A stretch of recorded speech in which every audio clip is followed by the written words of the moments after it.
Hello दोस्तों, आप सभी का स्वागत है आपका अपने यूट्यूब चैनल एसएससी यूनिवर्सिटी में। दोस्तों, आज हम इस वीडियो में लेके आए हैं जीके जीएस का अति महत्वपूर्ण प्रश्न, जो कि सभी प्रतियोगी परीक्षाओं के लिए अति महत्वपूर्ण प्रश्न होगा। दोस्तों, अगर यदि आप मेरे इस चैनल पर नए हैं तो चैनल को सब्सक्राइब कर लें और बेल आइकन को दबा लें, ताकि मैं जो भी वीडियो अपलोड करूँ वो सबसे पहले आप तक पहुँचे। बिना देर किए हुए हम इस सेशन की ओर बढ़ते हैं। इस सेशन का पहला सवाल है आपका, एक गैर सदस्य के रूप में संसद के किसी एक सदन की कार्यवाही में भाग ले सकते हैं। ऑप्शन है उपराष्ट्रपति, राष्ट्रपति, महान्यायवादी और मुख्य न्यायाधीश। आपका सही जवाब हो जाएगा महान्यायवादी। आपका सही जवाब होगा। ऑप्शन नंबर सी आपका राइट आंसर होगा। आपका अगला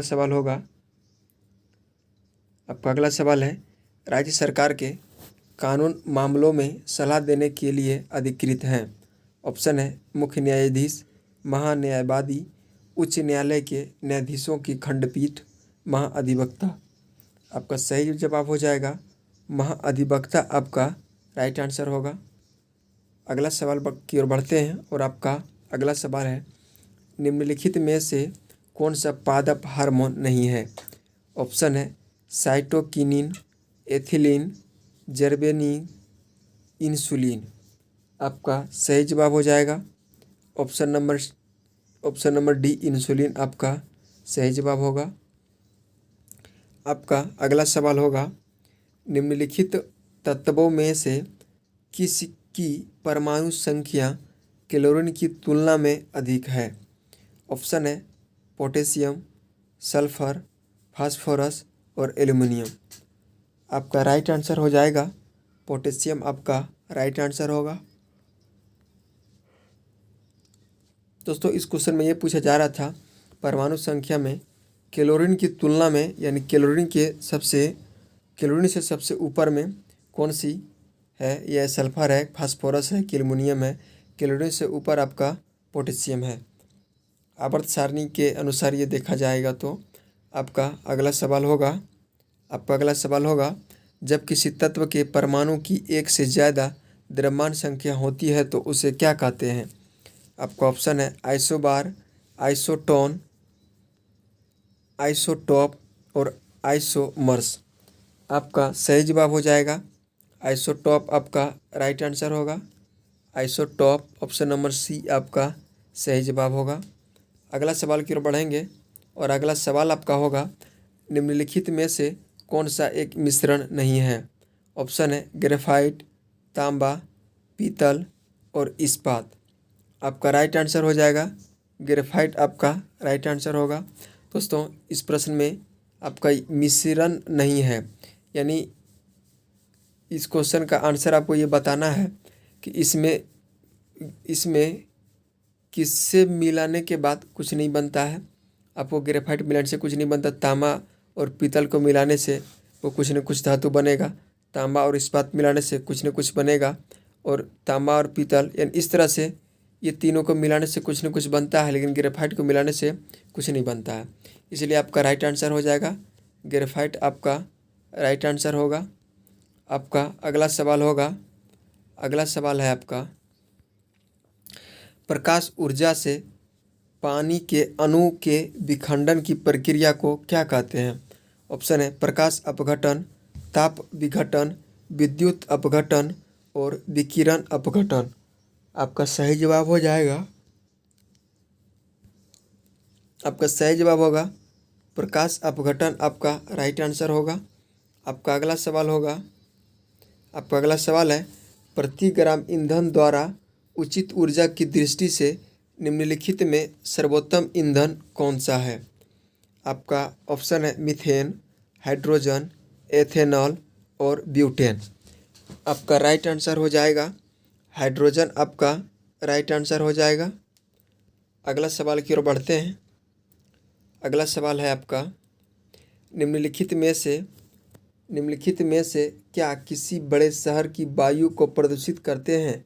निम्न में से बड़े शहर के वायु में कौन से ज़्यादा प्रदूषित करते हैं। ऑप्शन है तांबा, क्रोमियम, सीसा और इनमें से कोई नहीं।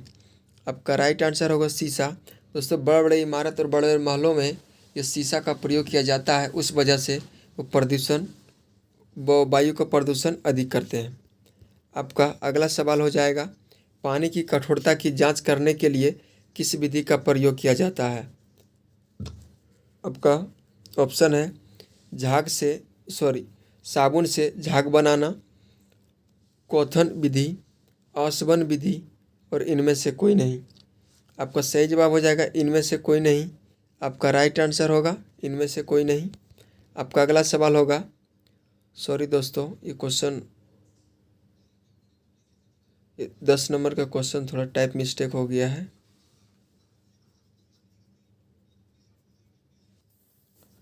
दोस्तों नंबरिंग में थोड़ा प्रॉब्लम हो गया था।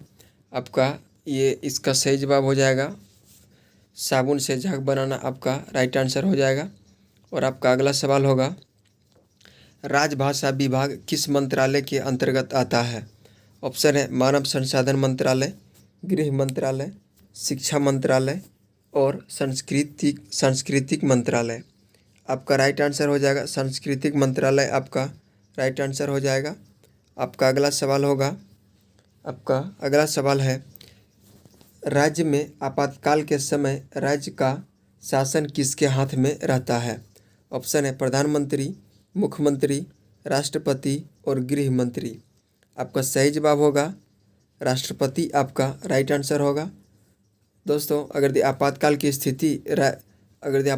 स्थिति राज्य में होता है, उस राज्य का शासन राष्ट्रपति के हाथ में होता है। क्या करना है और क्या नहीं करना है वो राष्ट्रपति के हाथ में होते हैं।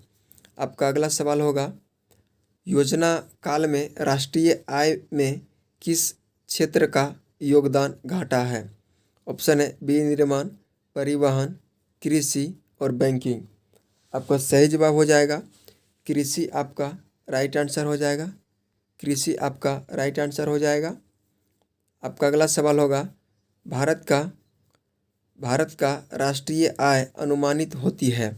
ऑप्शन है योजना आयोग द्वारा, वित्त मंत्रालय द्वारा, कृषि मंत्रालय द्वारा, केंद्रीय सांख्यिकी संगठन द्वारा।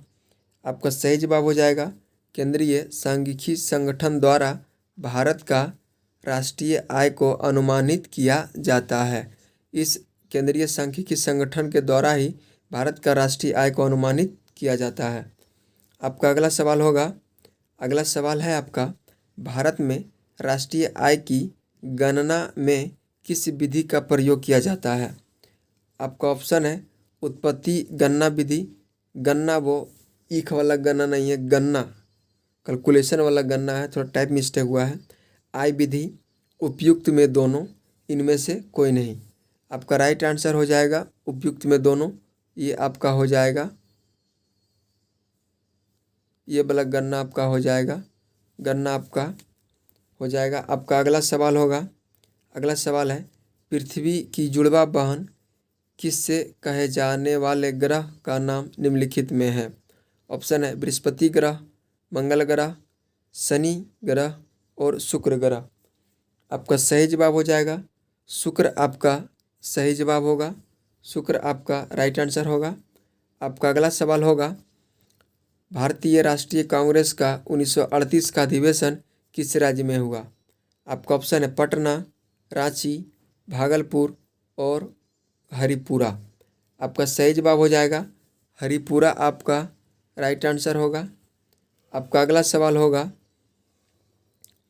आपका अगला सवाल है, किस भारतीय राष्ट्रवादी नेता ने जर्मनी और ब्रिटेन के बीच युद्ध को ऐसे ईश्वर का प्रदान अवसर के रूप में देखा जिसमें भारतीयों को एक स्थिति का अपने हित में लाभ उठाने का मौका मिला? ऑप्शन है सी राजगोपालाचारी, डॉक्टर राजेंद्र प्रसाद, जवाहरलाल नेहरू और सुभाष चंद्र बोस। आपका सही जवाब हो जाएगा सुभाष चंद्र बोस। दोस्तों ये क्वेश्चन यूपीएससी में पूछा गया ये सवाल है, ये प्रीवियस ईयर का यूपीएससी का ये सवाल है। ये आपका दोस्तों इस सीरीज में कहीं ना कहीं एग्ज़ाम से ही दिया हुआ जीके जीएस सीरीज है और कोई ऐसे वैसे जगह से ये क्वेश्चन सेट नहीं किया गया है। ये यूपीएससी का है, बीपीएससी का है और एसआई, बिहार एसएससी वगैरह, ये सब कहीं ना कहीं ये आपका कोई ना कोई एग्ज़ाम से ही ये क्वेश्चन आपका होता है। ये अति महत्वपूर्ण सीरीज होता है, इसलिए क्वेश्चन को महत्वपूर्ण क्वेश्चन के तौर पे आप लेंगे। आपका अगला सवाल होगा, भारत छोड़ो आंदोलन कब प्रारंभ हुआ? ऑप्शन है 9 अगस्त 1942, 15 अगस्त 1942, 10 अगस्त 1942 और 16 अगस्त 1942। आपका सही जवाब हो जाएगा 9 अगस्त 1942 को भारत छोड़ो आंदोलन का प्रारंभ हुआ था। आपका अगला सवाल होगा, पत्रकार के कर्तव्य का निर्वहन करते हुए जेल जाने वाला प्रथम भारतीय कौन था? ऑप्शन है मोतीलाल नेहरू, दादा भाई नौरोजी, सुरेंद्र नाथ बनर्जी और बाल गंगाधर तिलक। आपका सही जवाब हो जाएगा बाल गंगाधर तिलक आपका सही जवाब होगा, क्योंकि बाल गंगाधर तिलक ने पत्रकार का कर्तव्य का निर्वहन करते हुए वह जेल जाने वाले भारत का पहला व्यक्ति बन चुके थे। आपका अगला सवाल होगा, महाराष्ट्र में गणपति उत्सव प्रारंभ करने का श्रेय किसको प्राप्त है? ऑप्शन है सरदार वल्लभ भाई पटेल, महात्मा गांधी, बाल गंगाधर तिलक और शिवाजी। आपका राइट आंसर हो जाएगा बाल गंगाधर तिलक। आपका सही जवाब होगा बाल गंगाधर तिलक को ही महाराष्ट्र में गणपति उत्सव प्रारंभ करने का श्रेय जाता है। आपका अगला सवाल होगा, राष्ट्रीय बाल कैंसर दिवस कब मनाया जाता है? ऑप्शन है 14 फरवरी, 13 फरवरी और 15 फरवरी और 16 फरवरी। आपका राइट आंसर हो जाएगा 15 फरवरी को राष्ट्रीय बाल कैंसर दिवस मनाने का काम किया जाता है। आपका अगला सवाल होगा, इंडिया इंटरनेशनल सी फूड का आयोजन हाल ही में कहाँ किया गया है? ऑप्शन है पटना, रांची, भोपाल और कोलकाता। आपका राइट आंसर होगा कोलकाता आपका सही जवाब होगा। आपका अगला सवाल होगा, फिट इंडिया मूवमेंट कब लॉन्च किया गया? ऑप्शन है 29 अगस्त 1919 29 अगस्त 2019, 29 अगस्त 2002, 29 अगस्त 2021 और 29 अगस्त 2022। दोस्तों आपका सही जवाब हो जाएगा 29 अगस्त 2019 को फिट इंडिया मूवमेंट का लॉन्च किया गया है। आपका अगला सवाल होगा, माइक्रो प्रोसेसर कौन सा पीढ़ी का कंप्यूटर है? ऑप्शन है तृतीय पीढ़ी, पंचम पीढ़ी, चतुर्थ पीढ़ी, इनमें से कोई नहीं। आपका सही जवाब होगा चतुर्थ पीढ़ी का कंप्यूटर माइक्रो प्रोसेसर आपका सही जवाब होगा। माइक्रो प्रोसेसर कंप्यूटर आपका चतुर्थ पीढ़ी का कंप्यूटर है। आपका अगला सवाल होगा, इसरो का स्थापना कब हुआ है?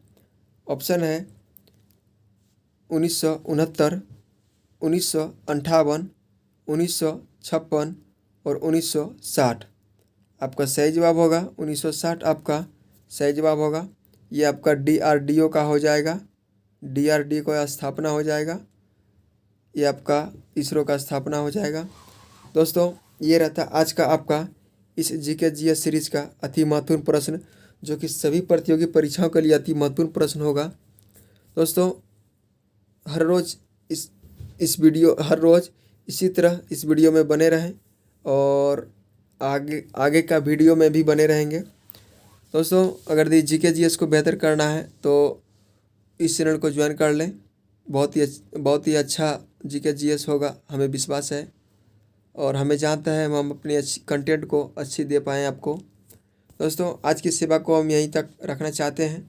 हम फिर मिलते हैं नेक्स्ट वीडियो में, तब तक के लिए धन्यवाद।